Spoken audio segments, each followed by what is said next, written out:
Republicans got greedy with gerrymandering. Now it's coming back to haunt them. Democrats hate gerrymandering, except when they do it. Gerrymandering may be all over the news, but what actually is gerrymandering? And does it really affect anyone who's not a politician? Turns out, gerrymandering is a very pertinent issue in our current political climate. Gerrymandering, or the manipulation of boundaries of an electoral constituency so as to favor one party or class, allows for very partisan outcomes in the elections.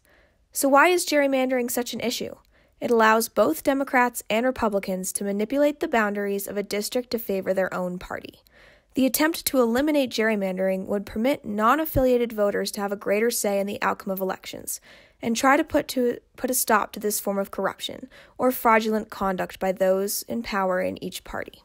The issue is addressed in both Colorado Amendment Y, Independent Commission for Congressional Redistricting Amendment, and Colorado Amendment Z, Independent Commission for State Legislative Redistricting Amendment. Amendment Y deals with the issue congressionally, while Amendment Z is in regards to the state legislature.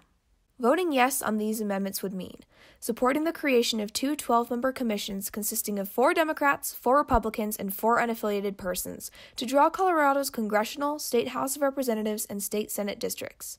It would also approve the establishment of qualifying criteria for members of the commission and requirements for district maps. One example of this criteria would be barring current elected officials, candidates, or lobbyists from becoming members. As Fair Maps Colorado says, the reasoning behind support for this amendment is that it would force contestation, the process of disputing, to come to a compromise with a majority of 8 of the 12 commission members. Colorado Independent tells voters that theoretically, this would keep map division from being unfairly influenced by one party or another. In the ballot information book, the clear arguments for this amendment to pass include limiting the role of partisan politics in redistricting and greater transparency and structure in the redistricting process.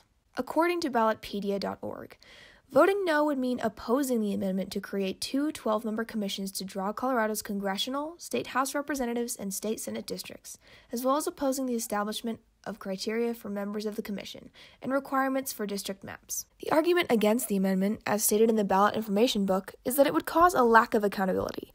Relying on those who are not actively involved in current elections could mean that participants feel they have less of an obligation to voters. Another argument against the amendment is that the selection process is too random, and those chosen may not have enough experience and knowledge. The process would lean too heavily on making the committee diverse and not fully competent. Additionally, the unaffiliated members could be seen as harmful wildcards, with tendencies towards one party or another, which would be hard to account for. Hopefully this video illuminated the subject of the choices you have regarding gerrymandering in Colorado. Get out there and vote!